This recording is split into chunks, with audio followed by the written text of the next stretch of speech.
Hello, today we are going to talk about under-researched groups.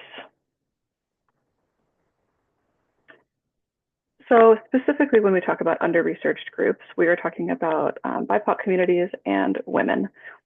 Because ASD diagnostic criteria was developed based on research in young white boys, presentations in other groups is likely going to vary greatly. Socialization that is taught to women and to BIPOC groups can be very different. Societal expectations are also very different, which leads to learning different skills. And cultural differences are also crucial to explore. Clinicians bring culturally dependent expectations into sessions, which may differ from client perspectives. We'll talk about what this means a little bit more, but it's very, very important that we're aware of our own biases and the ways that we are showing up to session that may be different than what the clients are. So for women specifically, the learning and masking elements are maybe very, very pronounced for these groups. Stimming may be repressed. They may script before big social events. Burnout is very, very possible due to masking, and this can often look like anxiety and depression. Other mental health concerns may have been diagnosed in the past. These may be our clients that have a lot of diagnoses from a lot of providers over the years, but autism was never explored.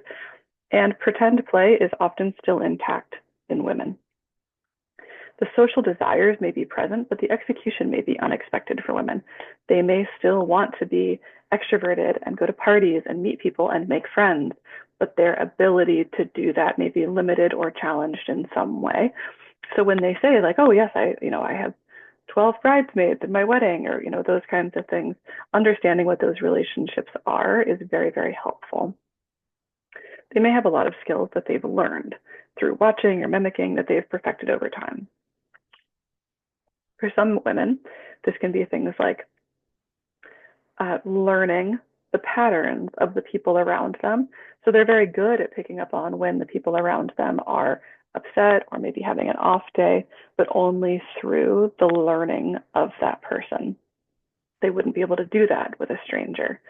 There are a lot of ways that these things are changed over time, and understanding how it's standing out for women is very different than how it stands out for men. For BIPOC groups, understanding the cultural context and how they identify themselves is crucial. Behaviors that are seen as expected in Western cultures, like making eye contact, they vary greatly culturally. So really understanding when someone says that they were raised in China, they were raised in a very religious group, asking questions about what that was like for them and the things that were expected of them is very, very important, and important to understand off the bat. So we're not ascribing Western experiences and differences to someone who might not ascribe to those. Racial trauma, systemic discrimination, or other stressors may impact clinical presentations and engagement. It's important to know how you are showing up in the room and the way that the way that you are showing yourself and explaining what your expectations are may be getting in the way of someone who holds different values or expectations, or that may have been dismissed in the past. Historically marginalized groups are less likely to get any mental health diagnosis, and they're not represented in the research. It's very common that we'll have, BIPOC community group members who ask us before they even start with Prosper what our expectations are regarding the women that come in, the Black community members, all different kinds of things, because they want to make sure that they're getting the best possible care.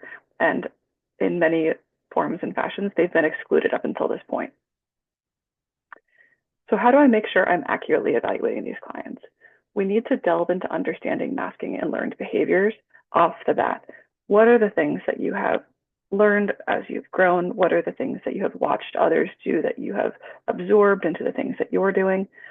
Getting examples, especially from childhood, of the ways that they stood out or felt that they did is very helpful. If everyone was laughing at a joke that they missed and it's not related to them moving to a new country or not understanding English or any of those kinds of things. Learn more about their friends and what skills they may have learned from them. If they have a friend that they emulate and they do very well socially because they are pretending to be their friend, that's very different than someone that has that innately built into them. Consulting with other psychs at Prosper who have more experience, especially through the drop-ins, is going to be a great place to have some of these conversations and really understand the ways in which people have moved through these challenging evaluations in the past.